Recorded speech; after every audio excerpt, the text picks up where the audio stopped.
The black Maybach glided smoothly toward City Hall.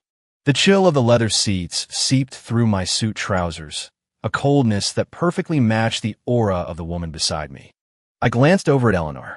She wore a crisply tailored white blouse, her long hair pulled back into a flawless chignon that exposed the elegant line of her swan-like neck. Sunlight streamed through the window, catching the sharp, beautiful angles of her face. Her long eyelashes, like tiny fans, veiled any hint of emotion. In 2 years of marriage, this was the countless time I tried to read something, anything on her face. Even annoyance would have been a relief. But every attempt was a failure.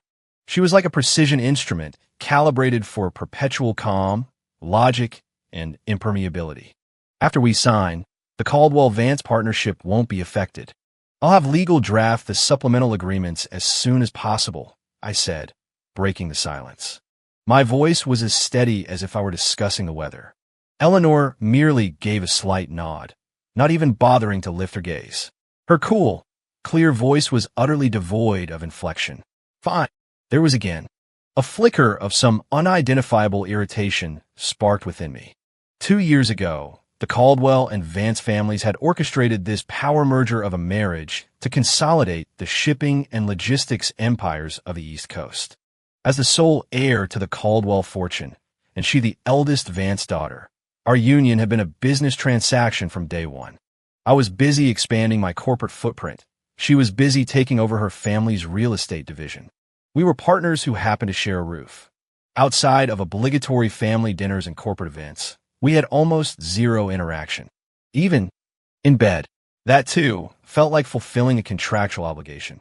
She would always be tense, her eyes distant, her breathing metronomically even, as if she were performing some delicate surgery. After a while, I lost any desire to even touch her. A marriage like this was flavorless, and ending it, well, it didn't feel like much of a loss. I turned my gaze to the streetscape blurring past the window, already calculating how I'd reclaim the Greenwich mansion after the divorce. The view was excellent, perfect for home office. Just then, a soft, honeyed voice, thick with unshed tears, suddenly echoed in my ear. Oh God, what do I do? He's really going to divorce me. Lucas Caldwell, you big idiot, you jerk, why couldn't you just wait for me to be a little braver? I froze, instinctively looking at Eleanor. She was still the picture of icy composure, her fingertips even tapping a silent, steady rhythm on her knee as if contemplating a business strategy. Was I hearing things? Too many cocktail receptions lately. I was probably just exhausted. I frowned, ready to dismiss the bizarre voice as a symptom of overwork, when it sounded again, this time thick with a poignant sense of grievance. It's been 2 years. I thought maybe you'd have noticed something. I stand outside your study door for so long every night, just hoping to say a single word to you. But you never even look back at me. My heart clenched, as if squeezed by an invisible hand. A dull, spreading ache bloomed in my chest. That voice. It was unmistakably Eleanor's, but 100 times softer, 100 times sweeter than her normal tone, tinged with the pleading quality of a young girl. But she was sitting right beside me, lips pressed into a firm line, her breathing perfectly even. Are you? I started, unable to stop myself, about to ask if she felt unwell. Eleanor finally looked up at me, her eyes as clear and cold as a frozen lake. Is there a problem? He's talking to me. Is he having second thoughts? Oh God, what do I say? How can I get an odd to go through with this? Should I tell him I've liked him forever? No, that's so embarrassing. I could hear her thoughts. The internal screaming was a universe away from the glacial calm on her face. I stared into her clear, unrippled eyes and realized for the first time that I had never truly known this woman at all. The car slowed to a stop in front of City Hall. The driver respectfully opened the door. Eleanor picked up the Hermes alligator handbag from her lap. Just as she was about to get out, I heard her inner voice screaming frantically. Don't get out of the car. Please, Lucas, I'm begging you. Just give me one more chance. I don't want a divorce. I love you so much. Her movement faltered for a split second. On a strange impulse, I spoke. Wait. Eleanor turned back, a flicker of barely perceptible confusion in her eyes. He stopped me. Is he changing his mind? I looked at her face, a mask of forced composure, and my throat felt tight. I cleared it, speaking slowly. I think maybe we should take some more time to think about this. Eleanor's eyelashes fluttered. After a few seconds, she let out a soft, "Okay." A cooling off period. That's a cooling off period, right? He didn't say he wouldn't divorce me, but he didn't say he had to. There's hope. Lucas, you're the best. Oh my God. As she turned and settled back in her seat, I noticed a faint blush creep up the tips of her ears. I leaned back against the headrest. Suddenly, this once inevitable divorce had become a lot more interesting. Who knew this ice queen had such a rich inner life? Back at our nominal home, the sprawling mansion in Greenwich, the housekeeper, Helen, had dinner waiting. Exquisite dishes were laid out on the long mahogany dining table. Eleanor sat across from me, gracefully cutting her steak. The crisp sound of the knife and fork against the porcelain was as regular as a metronome. For 2 years, we'd eaten dinner like this almost every night. Silence was the main course. On any other day, I would have used the time to fire off a few work emails. But tonight, my eyes kept drifting to the woman across the table. She was wearing a cream-colored cashmere sweater that made her skin look even more porcelain, the soft light catching the fine, downy hair on her cheeks. Why does he keep looking at me today? Did he find out I secretly put sugar in his coffee this morning? Or did he realize I'm actually terrible with a knife and fork? I'm so nervous. I raised an eyebrow. She always drank her coffee black, with ice and no sugar. So did I. So that faintly sweet coffee this morning. That was her doing. I calmly took a sip of red wine, watching her lift a small piece of steak to her lips. Her cheeks puffed out slightly, making her look like a little hamster sneaking a treat. What do? He's still looking at me. Do I look awful when I eat? Eleanor, be cool. Maintain the ice queen persona. Don't let him see through you. She set down her cutlery and dabbed her lips with a napkin, her movements as precise as a textbook diagram. The company has a new development project on the east side. Is Vance Corp interested in a partnership? I asked, my tone deliberately casual. Eleanor looked up, her gaze sharpening back into its usual professional focus. Yes, we're currently running a risk assessment. He's talking to me about work? Is he trying to smooth things over? This is great. I need to sound professional, make him see how competent I am. Have your assistant send a copy of the risk assessment to my office tomorrow. Of course. He wants my report. Is this an excuse to see me again? Lucas Caldwell, you clever devil. I nearly choked on my wine. Was her train of thought always this? Dramatic? Dinner ended in a strangely harmonious atmosphere. Eleanor stood up to go to her room. As she passed me, her inner monologue started up again. Should I say good night? Say it, it's just one word. No, that's too deliberate. Her steps faltered, but in the end, she said nothing and went straight upstairs. I watched her slightly hurried retreat, a smile tugging at the corner of my mouth. It was almost 11 by the time I finished my work for the night. I got up, intending to grab a file from my study. As I passed down the second-floor hallway, I saw a sliver of faint light coming from under Eleanor's bedroom door. On a whim, I paused. He actually talked to me about work today. Does that mean there's still hope? But a divorce would have a huge impact on both our companies. Maybe he only agreed to a cooling-off period for business reasons. No, Eleanor, you have a try. Should I make a breakfast tomorrow? What should I make? I think he likes a classic American breakfast. But I only know how to make instant ramen. Maybe I can look up a recipe online. But what if he finds out I'm secretly trying to learn to cook? I'd die of embarrassment. I leaned against the wall, listening to the faint rustling sounds from inside, probably her scrolling on her phone. So the formidable Miss Vance, the terror of the boardroom, couldn't even cook? I was about to leave when the door suddenly creaked open. Eleanor's head poked out. The moment she saw me, her eyes went wide, like a startled deer. What is he doing here? Did he hear me? It's over, my image is completely ruined. She yanked her head back and slammed the door with a bang, followed by the sound of frantic, shuffling feet. I stood there in the quiet hallway and let out a low chuckle. This Eleanor Vance was far more interesting than I'd ever imagined. The next morning, for the first time in ages, I didn't have my driver come and decided to eat breakfast at home. While I walked into the dining room, Eleanor was already seated. In front of her were 2 plates of what looked like very strange pancakes. The moment she saw me, she shot up from her chair, fumbling to clear the plates away. Oh no, he's up so early. These pancakes look like slop. He's definitely going to laugh at me. What's this?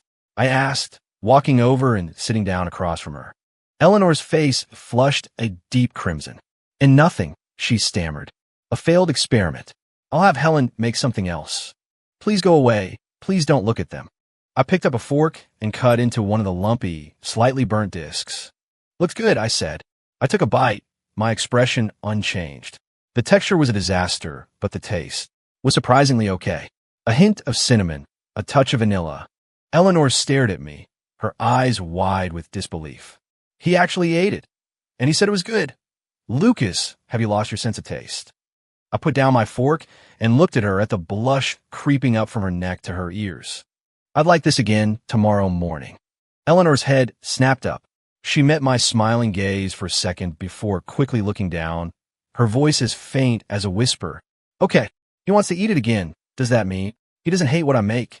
You can do this, Eleanor. You've got this. Watching her try to maintain her composure while the corners of her mouth twitched into an irrepressible smile, I thought this cooling-off period was getting better and better. At the office, my assistant brought in the project assessment from Vance Corp. I flipped through it. The report was impeccably professional, thorough data, incisive analysis. Classic Eleanor. But on the last page, in the bottom right corner, there was a tiny ink smudge, as if from a careless touch. I kept getting distracted writing this report, wondering if he felt sick after eating those pancakes this morning. Eleanor, can you please get a grip? I chuckled and pulled out my phone, sending her a text. Got the report.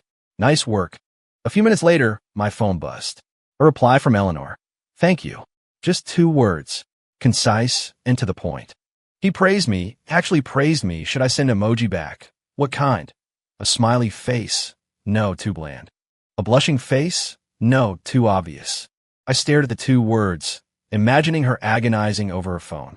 I found myself getting distracted all day, my mind constantly drifting to Eleanor's icy face and her wonderfully dramatic inner voice. When I got home that evening, the smell of something delicious filled the air. Eleanor was in the kitchen, wearing an apron, busily tending to something on the stove. The fading sunlight streamed through the floor-to-ceiling windows, casting a soft, warm glow around her. I learned to make pot roast today. I hope he likes it. Ow, the oil splattered on my hand. It really hurts. I walked over and saw a small red mark on the back of her left hand. You should be more careful, I said, my voice softening unconsciously as I took her hand. Eleanor flinched as if she'd been zapped by static electricity, her cheeks instantly on fire. It's fine. Just a small burn. He touched my hand. He touched my hand. My heart is beating so fast. Eleanor, calm down, calm down. I went to the living room to get the first aid kit, then came back and gently took her hand again, carefully applying burn cream to the spot. Her hand was soft, her fingertips cool, and trembling slightly. He's putting ointment on my burn. He's so gentle. Lucas, you jerk. Why were you so cold to me before? I looked up and met her damp eyes. My reflection was perfectly mirrored in them. Be careful next time, I said softly. Eleanor looked down, nodding quietly, the blush on her ears so deep they looked like they might burst into flame. The pot roast that night was incredible. I ate 2 huge helpings. Eleanor sat across from me, eating in small, delicate bites, a faint, constant smile playing on her lips. I knew, then, that something was quietly, fundamentally changing between us. That weekend, the Caldwell matriarch called, summoning us to the family estate for dinner. My grandmother had never been pleased with my marriage to Eleanor, finding her too cold and aloof, not the sort of woman who could properly manage a household. Every family dinner was a minefield of subtle tensions. On the drive out to the Hamptons, Eleanor, sitting in the passenger seat, kept fidgeting with her dress, clearly nervous. Oh God, is Grandma going to criticize me again? Lucas, can you please stick up for me later? I reached over and took her hand. It was cold and trembling slightly. Don't be nervous. I'm here. Eleanor looked up at me sharply, a flash of surprise in her eyes, before quickly looking down again. Okay, she whispered. He's holding my hand. Is he trying to comfort me? This is great. With him here, I don't feel so scared anymore. At the estate, my grandmother was, as expected, giving Eleanor the cold shoulder. At the dinner table, she kept piling food onto my plate while completely ignoring her. Lucas, dear, you've gotten so thin. Eat up. Don't work yourself to the bone. Make your subordinates share more of the burden. Eleanor ate her food in silence, not saying a word. Grandma still doesn't like me. Did I do something wrong? I took a large shrimp my grandmother had placed on my plate, expertly shelled it, and placed it in Eleanor's bowl. You eat it. Eleanor stared at me, her eyes wide. My grandmother froze, then said disapprovingly, Lucas, what are you doing giving her your food? Can't she get it herself? Grandma, I said, my tone even but firm, Eleanor's my wife. My grandmother was silenced and said no more. Eleanor looked down, slowly eating the shrimp from her bowl, her eyes welling up. He stood up for me, and he shelled a shrimp for me. Lucas, you big jerk, why did it take you so long to be this nice to me? After dinner, my grandmother called me into her study and immediately lit into me. Have you lost your mind? Defending that cold fish of a woman. She's clearly cast some sort of spell on you. Grandma, Eleanor isn't what you think. Then what is she? In 2 years of marriage, has she ever smiled at you, cared for you?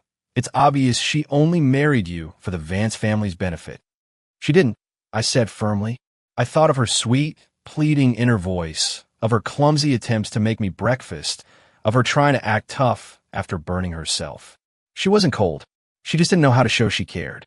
My grandmother started to say something else, but I cut her off. Grandma, Eleanor and I will handle our own affairs. When I walked out of the study, I saw Eleanor standing in the hallway. Her face lit up when she saw me. He's out. Did he fight with his grandmother? It's all my fault. I walked over and took her hand. Let's go home. Eleanor looked at me in surprise, then nodded emphatically, letting me lead her out of the grand house. In the car, she was silent for most of the ride. As we neared our driveway, she finally said in a small voice, Thank you. Lucas, thank you. I glanced at her. The passing streetlights cast shifting shadows across her face, softening her features. We're married, I said quietly. Eleanor's head snapped toward me, her eyes shimmering with unshed tears that she stubbornly refused to let fall. Married? Yes, we're married. That night, for the first time, she initiated a good night. Her voice was quiet, but it landed like a feather, tickling my heart. The days passed, and the relationship between Eleanor and me changed without us even realizing it.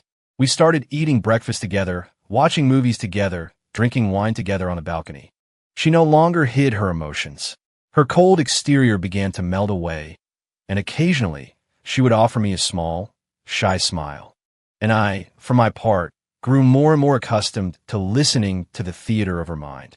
When I put on a suit, she'd think, that suit looks amazing on him today. It makes his legs look so long. When I was working, she'd sneak in with a fresh cup of coffee, thinking, finish up soon, I want to go stargazing with him. When I got sick, she'd care for me with clumsy tenderness, her mind racing. Oh God, what do I do? He seems really sick. It's all my fault for not taking better care of him. I knew that this woman, who seemed as remote as a glacier, actually had the softest heart. She had just learned to protect herself with a shell of ice, to bury all her feelings deep inside. I started looking forward to coming home each day, forward to seeing her waiting for me at the dinner table, forward to hearing that sweet, secret voice in her head. And I knew, with a certainty that settled deep in my bones, that I was falling for this woman of beautiful contradictions. New York's annual Commerce Guild Gala arrived on schedule. As the heads of the Caldwell and Vance empires, Eleanor and I were expected to attend. The gala was held at the city's most luxurious 7-star hotel, a glittering affair of couture and champagne. Eleanor wore a silver evening gown that made her skin look like snow and her figure impossibly elegant. Her hair was swept up, revealing the graceful column of her neck, where she wore a diamond necklace I had given her. It had been a casual gift for our first anniversary. I never realized she actually wore it. He looks so handsome tonight. So many women are staring at him. Humph. I took her hand as we entered the ballroom, feeling the eyes on us, a mixture of envy, jealousy, and curiosity. Are you tired? I leaned in, whispering close to her ear. Eleanor shook her head, a faint blush on her cheeks. Not at all. He's so close. My heart is racing. We had barely found our footing when people began flocking to us. Mr. Caldwell, Mrs. Caldwell, you two make such a stunning couple. Lucas, a pleasure doing business on that last project. I navigated the pleasantries one by one, with Eleanor standing elegantly by my side, offering a polite smile and an occasional, well-placed comment. Just then, a woman in a siren-red dress approached. It was Jessica Thorne, the CEO of a hot new tech startup.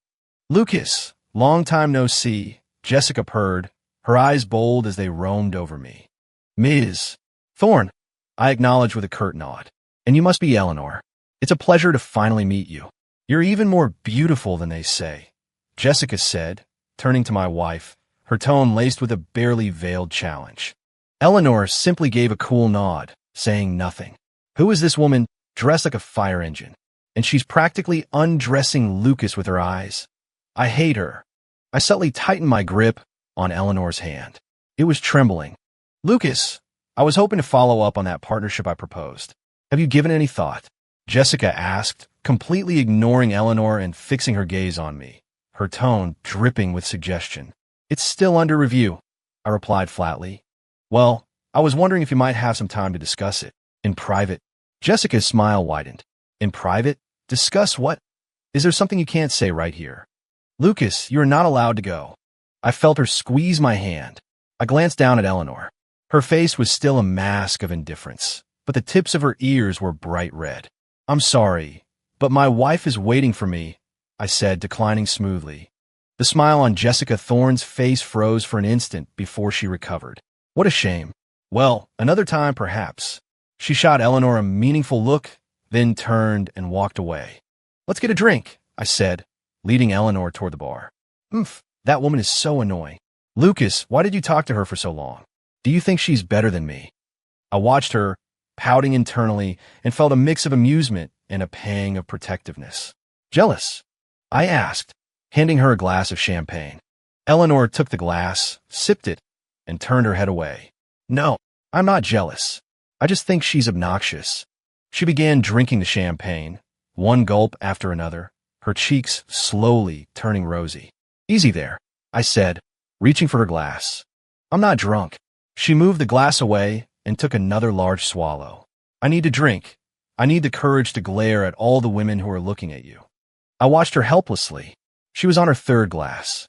She had always been a lightweight. At dinners, she'd always substitute tea for wine. I didn't know what had gotten into her tonight. Come on, let's go home, I said, placing a hand on her waist to steady her. Her body was already starting to feel pliant. No, it's not over yet. Eleanor swayed, her eyes growing hazy. I haven't declared my sovereignty yet. I can't leave. Just then, Jessica Thorne reappeared, glass in hand, her smile suggestive. Lucas, you won't mind if I offer a toast, will you? Before I could respond, Eleanor suddenly lifted her head. Her eyes were glazed with drink, but fiercely determined. He can't have any more. I'll drink for him. Without another word, she snatched the glass from my hand and drained it. Trying to get my husband drunk? Not on my watch.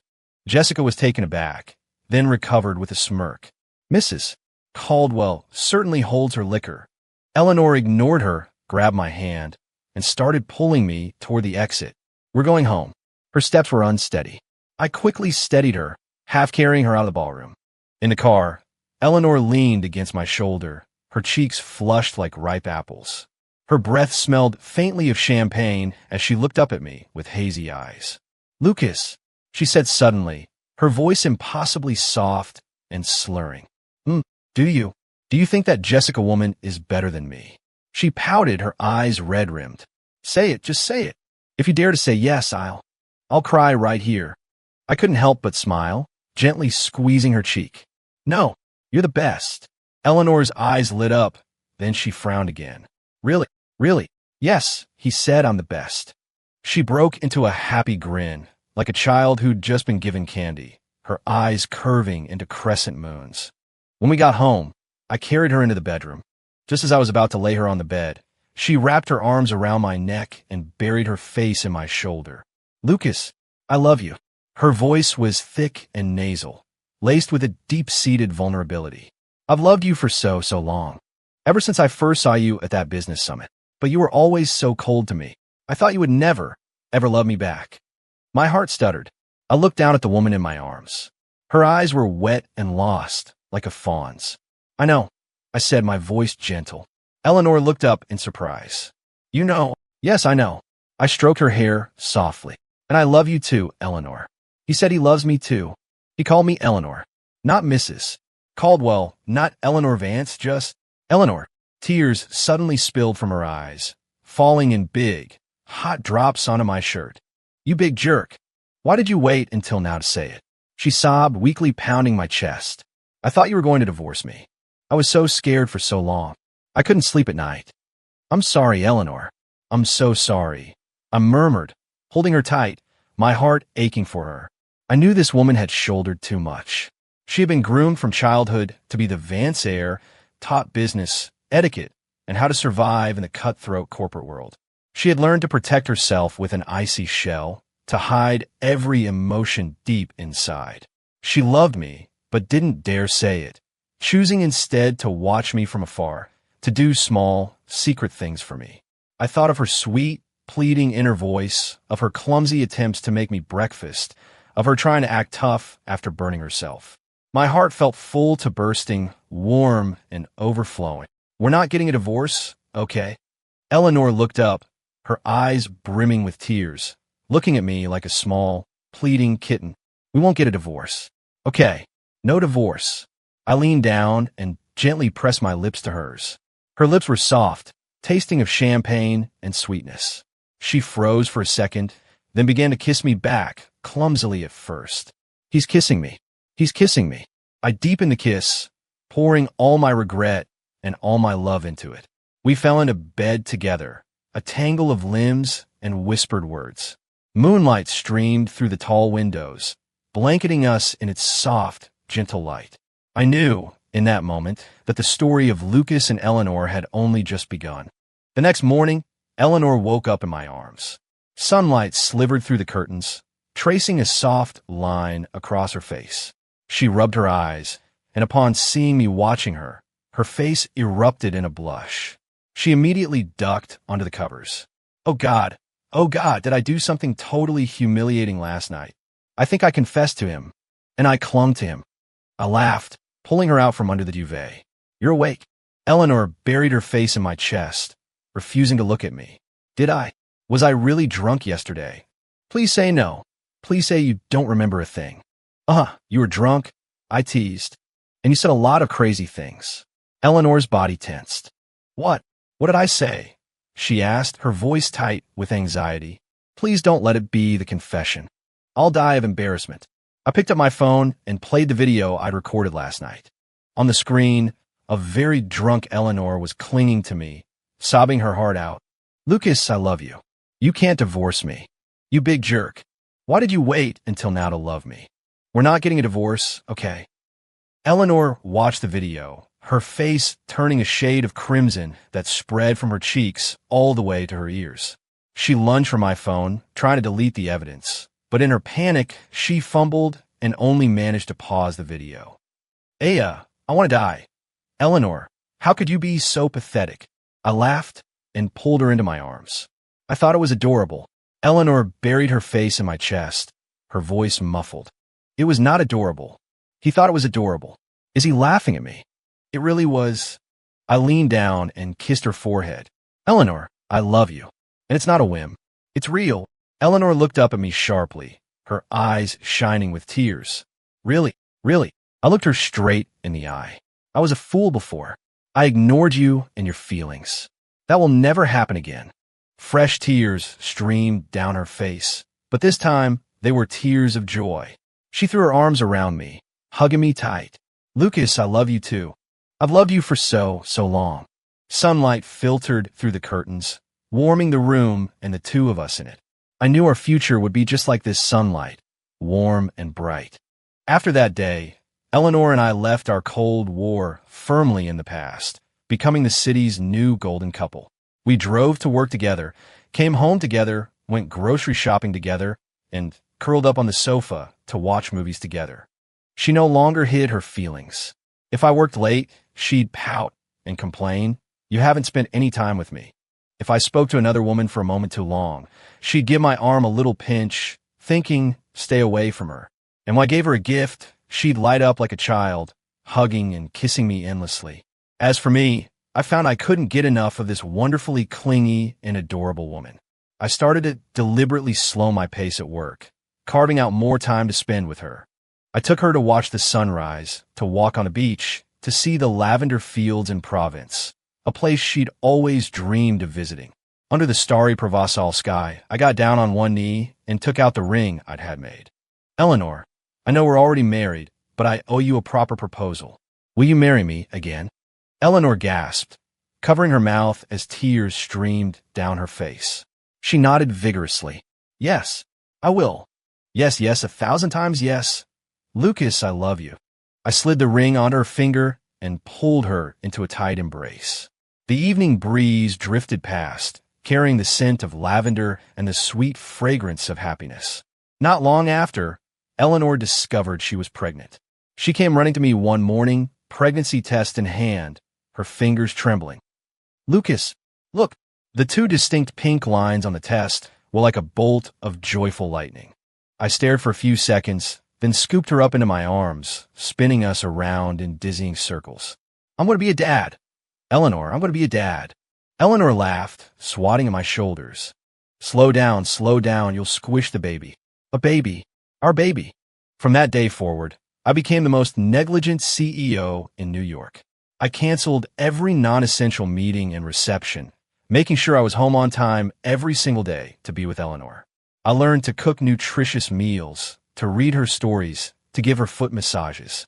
Watching her belly grow day by day, feeling the baby kick and squirm inside her, filled my heart with a happiness I had never known. Eleanor had a rough time with morning sickness, often feeling ill all day. Every time I saw her in discomfort, my heart ached. You're working so hard, Eleanor, I'd say, holding her and rubbing her back. She would lean against me, shaking her head weakly. It's not hard, as long as the baby is healthy. Baby, you have to be good. Don't make your daddy worry. I knew this woman had given so much for me, for our family. After a long 10 months, the day finally came. The day Eleanor went into labor, I paced the hospital corridor like a caged animal, my palms sweating. After what felt like an eternity, a nurse emerged carrying a small bundle. Congratulations, Mr. Caldwell. It's a healthy baby boy. Mother and child are both doing well.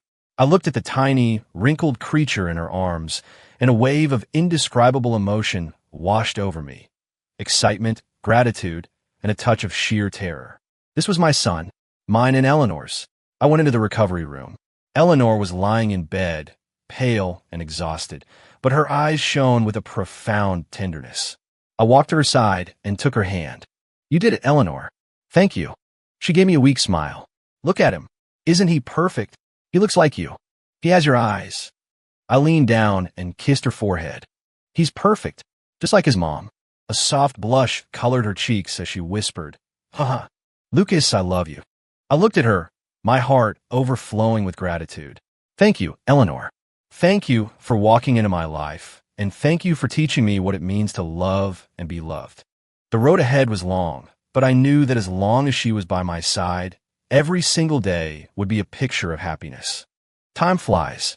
Our son, Nicholas, is already a year old. The little guy inherited Eleanor's beauty and my wits. He's a clever, charming terror. Every day when I come home from work, the sight of Eleanor waiting by the door, holding Nicholas, makes all the stress of the day melt away. Dada. Nicholas squeals when he sees me, stretching his little arms out. I lift him up and kiss his chubby cheek. Did you miss Dada? Yes, he lisps. Eleanor stands beside us, watching, her face radiant with a pure, simple happiness. This is so nice. At night, after Nicholas is asleep, we'll sit on the balcony with a glass of wine. The moonlight spills over us, quiet and serene. What are you thinking about? I ask, taking her hand. Eleanor leans her head on my shoulder. I was just thinking, I wish we'd been like this sooner. But now is pretty great, too. I lean in and kiss her lips. It's not too late, and it isn't. As long as we're together, every day is the best time of our lives. I look at the woman beside me, her eyes glittering with a happiness so bright they seem to hold all the stars in the sky. I know this is the life I've always wanted. Her, our son, a warm and loving home. The future stretches out before us, and we'll walk it together, seeing all the world's wonders, tasting all its flavors. Because I love her, and she loves me, and that is more than enough.